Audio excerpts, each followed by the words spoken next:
우리가 오늘 읽은 이 사도행전 3장의 말씀은 오순절 성령 강림 이후 베드로가 성령 충만함을 받아 솔로몬의 행각에서 했던 설교입니다.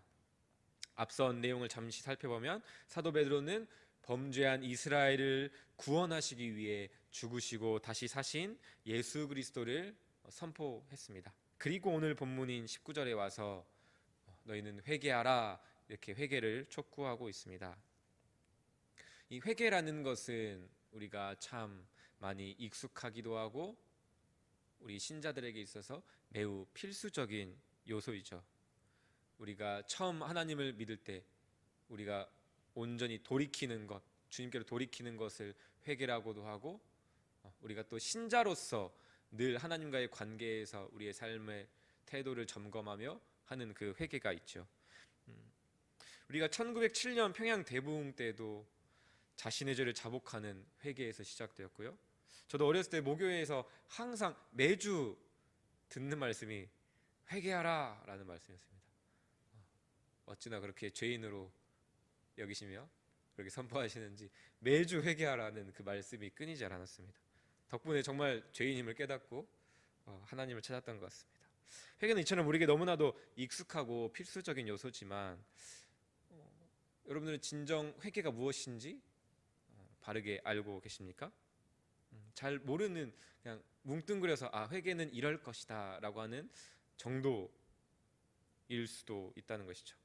마치 계속 내가 회개함으로 내가 계속 회개해야만 이 구원을 이루는 것 같고, 반대로 예수님을 영접할 때 내가 회개했기 때문에, 돌이켰기 때문에 마치 반복적으로 회개하면 하나님의 그 구원의 능력을 믿지 않는 것처럼 여기면서 계속 회개하는 것은 불신이야 라고 생각하며 회개하지 않을 수도 있는 것이죠.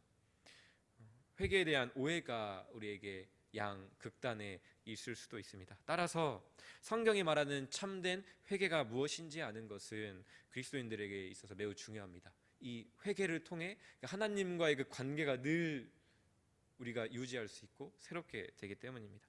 그래서 오늘 성경이 말하는 참된 회개가 무엇인지 세 가지만 함께 살펴보고자 합니다. 첫 번째, 회개에 있어서 너무나도 중요한 것은 회개는 내가 자의적으로 할 수 있는 것이 아니라 성령의 사역이라는 것입니다. 성령 하나님께서 회개케 하시는 일이라는 것입니다. 우리를 위해 죽으시고 그 복음을 들려주시는 것은 하나님의 일이고, 그 복음에 반응하여 회개하고 돌이키는 일은 내 몫이야 이렇게 생각해서는 안 된다는 것입니다.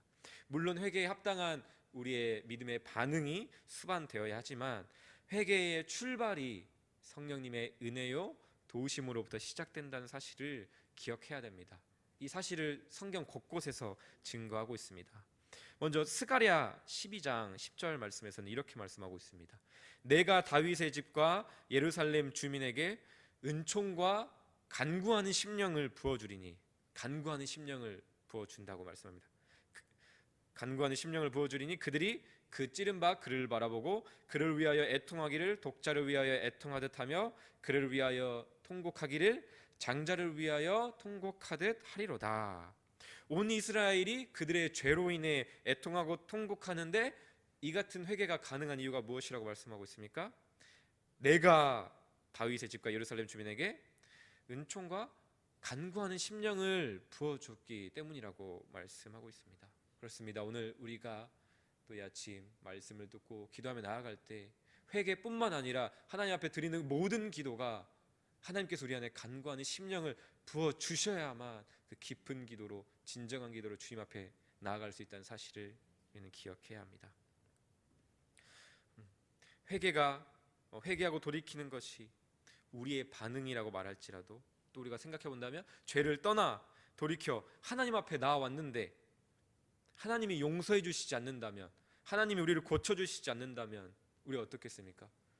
나는 죄를 깨닫고 나 죄인이에요. 그래서 하나님, 저 죄인인 걸 인정해요.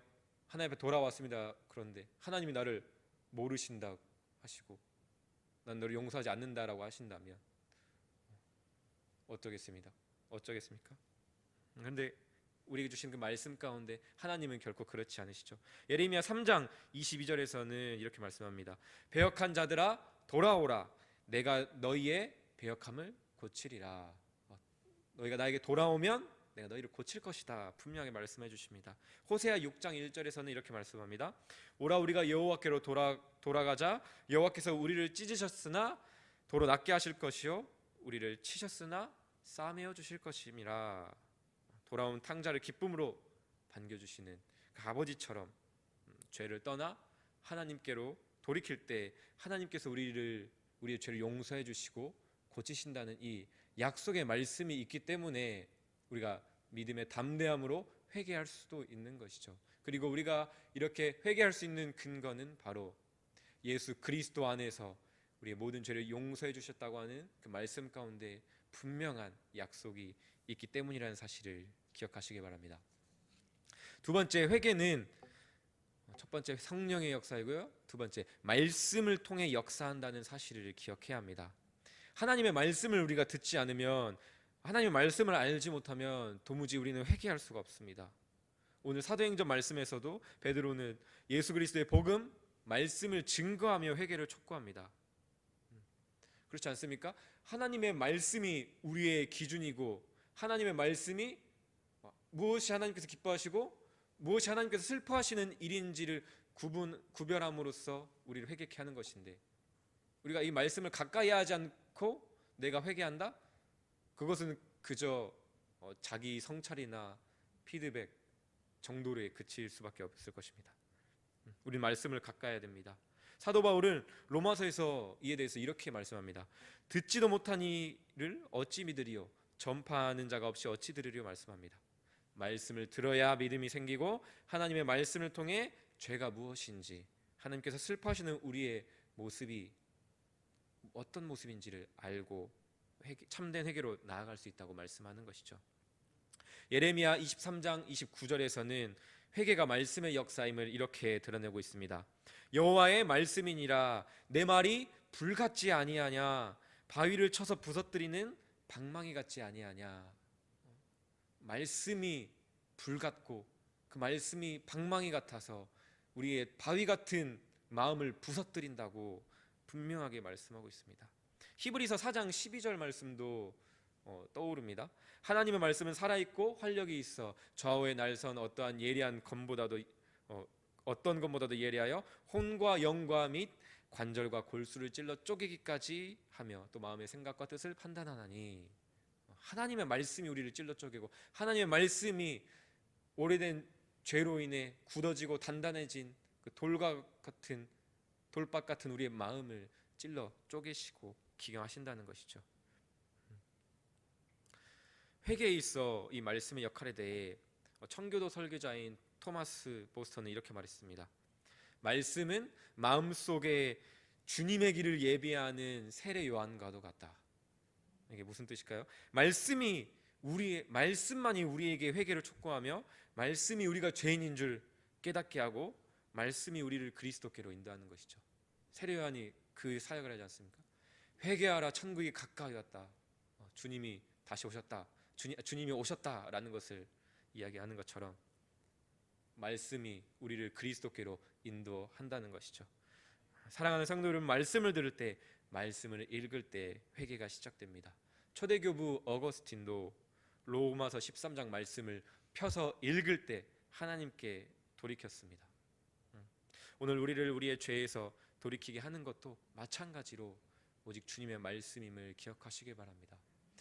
저도 최근에 제가 오늘 좀 회개 좀 해봐야겠다 그렇게 해서 회개하는 것이 아니라, 그냥 말씀의 순서에 따라서 말씀을 읽어 나가는 중에 그 말씀이 우리에게 걸릴 때가 있지 않습니까? 말씀을 읽어 나갈 때 그 한 구절의 말씀이 내게 들어와서 이 말씀이 걸려서 이 말씀 앞에 내가 순종하지 못했구나 라는 것을 하나님께서 깨닫게 하시고 하나님께로 돌이키게 하는, 그것이 정말 그 경험들을 통해서 우리는 회개가 말씀의 역사라는 것을 우리가 기억합니다. 세 번째, 진정한 회개는 전인격적인 회개라는 사실을 우리는 기억해야 됩니다. 지적으로 감정적으로, 의지적으로 모두 죄에서 떠나 하나님께로 돌이켜야 합니다. 지적으로는 말씀을 통해 나의 죄가 무엇인지를 깨닫고 그 말씀에 비추어 내가 하나님께 범죄한 것에 대해 비통함과 슬픔을 느껴야 합니다. 정말 그 죄로 인한 비통함과 슬픔, 그것들이 있으십니까? 에스겔 36장 32절 32절에서는 이렇게 말씀합니다. 그때 너희가 너희 악한 길과 너희 좋지 못한 행위를 기억하고 너희 모든 죄악과 가증한 일로 말미암아 스스로 밉게 보리라. 이스라엘의 족속아 너희 행위로 말미암아 부끄러워하고 한탄할지어다. 자신들의 그 죄로 말미암아 어쩌면 스스로가 미워져야 하고, 정말 그 죄악된 행위로 말미암아 내 자신이 부끄럽고 그 처지로 인해서 한탄해야 된다는 것이죠. 이 단계가 없이는 그리스도께로 우리가 나아갈 수도 없기 때문입니다. 죄가 얼마나 우리의 삶을 망가뜨리고 우리 자신을 비참히 만드는지를 우리가 절실히 느껴야 됩니다. 이에 대해 사도 바울은 고린도후서 7장에서 이 모든 것들을 하나님의 뜻대로 하는 근심이라고 말씀하고 있습니다. 10절에서 하나님의 뜻대로 하는 근심은 후회할 것이 없는 구원함에 이르게 하는 회개를 이루는 것이요. 그리고 이 근심에 대해서 11절에서 더 구체적으로 이야기합니다. 이 근심이 너희로 얼마나 간절하게 하며 얼마나 변증하게 하며 얼마나 분하게 하며 얼마나 두렵게 하며 얼마나 사모하게 하며 얼마나 열심히 했게 하며 얼마나 벌하게 하였는가, 이렇게 말씀합니다. 이것들이 저는 너무나도 와닿았습니다. 정말 이 근심 가운데 내가 사탄에게 또 속아서 또 똑같은 죄를 지었다는 사실로 너무나도 분하고 나를 사랑하신 하나님의 마음을 아프게 해드렸구나 라는 이 마음에 하나님께 부끄럽고 죄송스럽고, 그러면서도 그렇기 때문에 저는 예수님밖에 없어요. 예수님 너무나도 필요해요. 그렇게 그 간절함과 그 사모함 가운데 주님을 찾는 이 고백이 정말 회개 구원에 이르게 하는 그 근심이 우리에게 있어야 한다는 것이죠. 그저 말씀에 비추어 내가 죄인임을 깨달아서 그냥 죄책감과 그 양심의 가책을 느끼는 정도가 회개가 아닙니다. 가룟 유다를 보면 우리가 알 수 있지 않습니까? 그는 삶의 끝에 자신의 죄를 깊이 후회했지만 진정으로 회개하진 않았습니다. 그가 진정으로 회개했다면 스스로 목숨을 끊는 것이 아니라 예수님께로 돌아왔겠죠. 원래 있어야 할 그 자리까지 돌이키는 것, 그 자리로 돌아가는 것까지가 회개인 것이죠. 악한 행실로부터 죄악으로부터 떠나고 그 죄악으로부터 떠나 하나님께로 돌아오는 것까지가 회개인 것입니다. 우리도 이런 후회를 하지 않습니까? 가룟 유다 같이. 그 순간 내가 화를 내지 말았어야 했는데, 내가 참았어야 했는데, 다음엔 안 그래야지. 이거는 회개가 아니라 그냥 후회고 자기 반성이고 자기 피드백이죠. 하나님 앞에 나아가고 또 우리의 마음을 온전히 돌이켜 하나님이 있는 그 자리로 나아가는 것까지가 회개인 것입니다. 마지막으로 요엘서 2장 13절에서는 진정한 회개가 무엇인지 또 말씀하고 있습니다. 너희는 옷을 찢지 말고 마음을 찢고 너희 하나님 여호와께로 돌아올지어다. 그는 은혜로우시며 자비로우시며 노하기를 더디하시며 인애가 크시사 뜻을 돌이켜 재앙을 내리지 아니하시나니. 우리가 정말 찢어야 될 것이 무엇인지, 정말 우리가 돌이켜야 될 것이 무엇인지 우리에게 보여주고 있습니다. 우리의 그저 행위만 돌이킨다고 한다면 우리는 회칠한 무덤 같을 것입니다. 우리의 마음은 하나님께로 돌이키지 않고 그저 나의 행위만 고친다고 한다면 그것은 우리가 외식하는 것이고 어떻게 보면 율법적인 회개인 것이죠. 우리는 마음을 찢고 우리의 마음이 하나님 앞에 돌이켜야 될 줄을 믿습니다. 그러나 우리가 우리의 마음을 어떻게 찢을 수가 있겠습니까? 우리가 내 마음은 내가 알지도 못하는데 하루에도 우리는 5만 가지의 생각을 하고 내 자신도 나를 모르고 내 마음을 다 알지 못하는데 우리가 그 마음을 어떻게 돌이키겠습니까? 우리가 오늘 살펴봤던 것처럼 말씀을 통해 하나님께서 우리 안에 역사해 주셔야 되고 그 말씀을 도구로 성령 하나님께서 우리에게 역사해 주셔야만 진정한 회개로 우리가 나아갈 수 있다는 것입니다. 사랑하는 성도 여러분, 회개는 성령의 역사이고 말씀의 역사이기 때문에 내가 하고 싶다고 할 수 있는 게 아닙니다. 오늘은 회개 기도 좀 해야겠다. 오늘 좀 나 잘못 산 것 같은데 회개해야겠다. 물론 이런 우리의 또 의식적인 하나님 앞에 돌이킴이 필요하지만 본질적으로 내가 주도할 수 있는 일들이 아니라고 한다는 것이죠. 말씀을 읽어 나갈 때 지난 나의 삶을 하나님께서 말씀에 비추셔서 깨닫게 하시고 돌이키게 하시는 그 은혜가 있어야 합니다. 내가 회개한다고 회개할 수 있는 것이 아니라 하나님께서 우리 찾아와 주셔야 되죠. 성경에서도 그렇게 말씀하고 있지 않습니까? 너희는 만날 만할 때 하나님을 만나고 찾을 만할 때 찾으라. 그때가 무엇입니까? 하나님께서 우리에게 만나 주실 때, 하나님께서 우리를 찾아와 주실 때. 우리는 너무나도 그 사실을 잊어버리죠. 내가 하고 싶을 때 하면 되지. 내가 회개하고 싶을 때 하면 되지. 내가 할 수 있다고 생각하기 때문이죠. 그러나 정말 그 마음을 주실 때 정말 진정한 그 돌이킴이 우리 모두에게 있기를 주님의 이름으로 축복합니다. 삶을 우리에게 말씀 가운데 우리의 삶을 비추셔서 회개하지 않을 수 없는 그 마음을 오늘 이 아침 부어주시옵소서. 우리가 기도하기를 원합니다. 그 은혜를 간절히 사모함으로 오늘 이 아침 기도하기를 원합니다. 오늘 이 아침 이 말씀을 주신 것이, 회개에 대한 이 말씀을 주신 것이 오늘 이 아침 우리에게 말씀을 통해 회개할 수 있는 시간을 하나님께서 우리에게 허락하셨다고 믿습니다. 그 은혜를 우리가 기억함으로 오늘 이 아침 우리가 회심, 처음에 온전히 그 돌이킴의 그 회개는 아니지만 하나님을 믿는 자로서, 하나님의 자녀로서 나의 아버지이신 하나님 앞에 내가 돌이켜야 될 나의 마음과 나의 행실은 무엇인지 시간 주님의 은혜로 깨닫게 하여 주시옵소서. 돌이키게 하여 주시옵소서. 간절히 기도하는 이 아침 되기를 주님의 이름으로 축복합니다.